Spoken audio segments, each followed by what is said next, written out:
Pour en discuter, je rejoins Paul-Antoine Jeté, comptable professionnel, agrégé et commentateur en économie. Bonsoir, Monsieur Jeté. Bienvenue à l'émission. Bonsoir, merci de m'avoir. Alors, la cible de 2% de la Banque du Canada est atteinte. Qu'est-ce que ça nous dit sur la santé de notre économie? Bien, ça dit que l'économie a suffisamment ralenti, que la politique de la Banque du Canada a été suffisamment restrictive pour mater l'inflation, qui, on sait, s'était emballée en 2021. Et puis, avec ces efforts-là, la compression du budget des ménages, la compression du budget des entreprises, on a fini par avoir suffisamment d'effets pour ramener l'inflation au centre de la cible de la Banque du Canada, là, donc entre 1 et 3 ce qui est souhaité. Donc, la politique monétaire et le pari du gouverneur de la Banque du Canada, Tiff Macklem, a fonctionné dans le fond. Oui, mais évidemment, ce pari-là, c'est un pari qui a causé un lourd tribut sur les Canadiens, sur les entreprises, sur les ménages. On le sait, la compression qui a été faite dans le budget des ménages en lien avec le taux hypothécaire ou les renouvellements de taux hypothécaires à venir, parce que ce n'est pas terminé. Évidemment, là, ceux qui avaient contracté des hypothèques en 2020, 2021, ils vont vivre les effets de ces renouvellements-là dans les prochaines années, là. Bien que les taux commencent à redescendre, on sait qu'ils vont renouveler à des taux qui sont plus hauts que ceux qu'ils avaient lors de leur dernier renouvellement. Donc, la pression sur les ménages va continuer pendant encore quelques années. On ne retrouvera vraisemblablement pas une politique monétaire entièrement non restrictive à court terme, mais on pense qu'effectivement, là, en ramenant l'inflation vers la cible, on a plus de chances que la Banque du Canada soit encline à baisser ce taux directeur et continuer la détente monétaire. Justement, ce ralentissement ouvre la voie à une baisse du taux directeur d'un demi de pourcentage. Qu'est-ce que ça signifie réellement pour les Canadiens en termes du coût de la vie, de l'épicerie, du logement, par exemple? En fait, ce que ça signifie, c'est que c'est surtout les effets des emprunteurs qu'on va le voir, parce que le taux d'inflation, lui, il est déjà maîtrisé. Là, si on regarde les composantes, l'essence, c'est en baisse, l'alimentation, c'est stable. Ce qui pèse encore lourdement sur le budget des ménages, la composante la plus importante de l'inflation, c'est encore le coût du logement, qui inclut donc l'effet des taux d'intérêt. Ce que ça nous dit, c'est que si on regarde le taux d'inflation excluant, je le regarde ici là, dans une note, si on exclut le taux, la charge hypothécaire du taux d'inflation, l'inflation sous-jacente est à 1,2 %. Donc ça, c'est vraiment le bas de la fourchette. Ça nous indique que l'économie va pas très bien. Pour les ménages, ça veut dire peut-être encore des hausses de taux de chômage à venir. On le voit, il est déjà au plus haut depuis 2017, en excluant évidemment la période pandémique.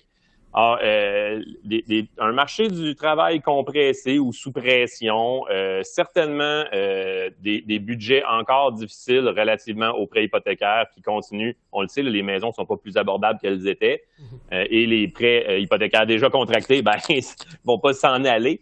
Or, et voilà, donc le budget pour les ménages, ce que ça nous dit, c'est qu'on peut espérer des croissances de salaire qui sont encore raisonnables parce qu'elles ont peut-être été négociées dans les dernières années. On parle de la fonction publique, parapublique, par exemple, qui ont négocié des contrats de 3, 4, 5 ans. Ils vont avoir du souffle de l'espace dans leur budget au fur et à mesure que ces hausses de salaire-là vont se matérialiser et en supposant un taux d'inflation qui reste stable, donc des dépenses qui n'augmenteront pas trop vite. Et là, on va avoir un peu d'air dans le budget des ménages, mais ça va se faire graduellement sur les 2-3 prochaines années. C'est jamais instantané, les politiques monétaires et l'application des taux d'intérêt.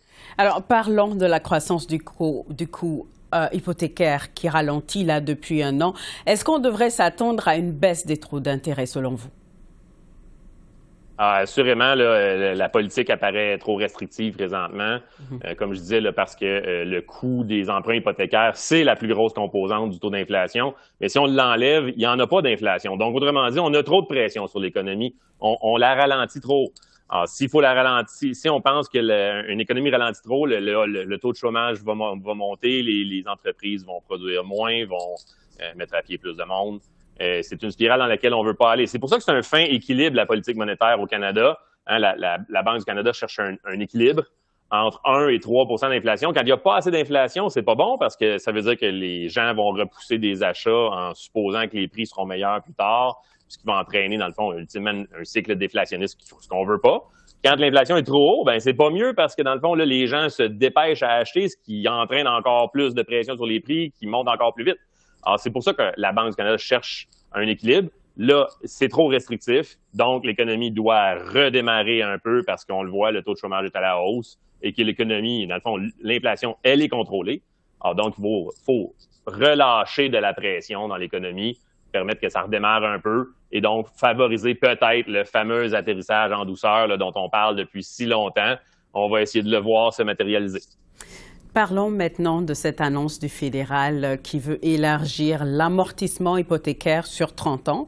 Ça serait pour ceux qui achètent une première propriété ou une propriété nouvellement construite. Est-ce que c'est une bonne mesure ou est-ce que ça va faire exploser l'endettement? En fait, la mesure, ce qui a été annoncé hier, c'est que c'est pour les propriétés déjà construites et celles nouvellement construites. Antérieurement, le gouvernement nous avait déjà annoncé cette période d'amortissement de 30 ans possible pour les maisons neuves. Et là, on a élargi la possibilité pour tout type de maison pour un premier acheteur. Alors, dans les faits, là, bien concrètement, un paiement sur un emprunt de 500 000 à 5 va coûter 240 $ de moins par mois si on l'étale sur 30 ans au lieu de 25. Ça fait une différence dans le budget des ménages. 240 $ par mois, il n'y a aucun doute sur une hypothèque, comme je dis, hypothétique de 500 000. Est-ce que c'est ce qui fait la différence entre acheter et ne pas acheter? Je ne sais pas. Est-ce que ça favorise l'accès à la propriété? Assurément. C'est sûr que ça favorise l'accès. Mais donc, si on favorise l'accès, peut-être qu'on favorise également la demande, puis donc peut-être qu'on réentraîne une hausse des prix. C'est le gros risque de la Banque du Canada. D'ailleurs, on le sait, si on baisse les taux d'intérêt, est-ce que le prix de l'immobilier va se réemballer dans le futur? C'est un couteau à deux tranchants présentement qu'on est en train de vivre. Toutes les mesures qui font en sorte qu'on aide la demande, par définition, ne font pas baisser les prix. Et tant qu'on n'aura pas plus de construction, qu'on n'aura pas plus d'inventaire de logements, ben l'abordabilité, elle, ne se restaurera probablement pas beaucoup en dehors du facteur là, des éventuelles baisses de taux d'intérêt. Alors, sur cette question du prix immobilier, Ottawa a aussi annoncé que le prix plafond pour les prêts hypothécaires assurés va passer d'1 million de dollars à 1,5 million. Est-ce qu'on stimule la demande pour pousser les prix encore plus haut et rendre les maisons encore moins abordables?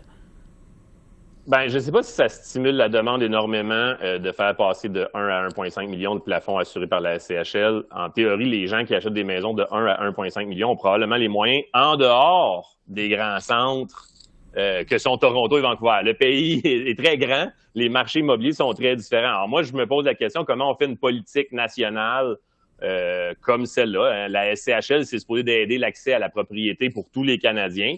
Peut-être qu'on veut pas aider non plus des Canadiens qui n'en auraient pas besoin de l'aide. Là, je prends un exemple bien simple, mais en supposant une maison d'1,3 million à Trois-Rivières, par exemple, ben, c'est certainement une maison extrêmement cossue dans ce coin-là et c'est pas une maison pour un premier acheteur comme on le verrait à Vancouver. Alors, est-ce qu'on aide les bonnes personnes, sachant que effectivement là, les banques commerciales, quand les emprunts hypothécaires sont assurés par la CHS, ont tendance à favoriser un meilleur taux d'intérêt que pour les prêts dits conventionnels, là, ceux qui ont une mise de fonds de plus de 20 %. Donc, une fois qu'on a dit ça, est-ce que j'aide les bons Canadiens coast to coast, d'un océan à l'autre, avec une politique comme celle-là? Dans des marchés bien ciblés comme Toronto, Vancouver, on perçoit que c'est probablement nécessaire. Pour le reste du pays, ça l'est peut-être moins. Paul-Antoine Jeté, merci beaucoup. Ça m'a fait plaisir.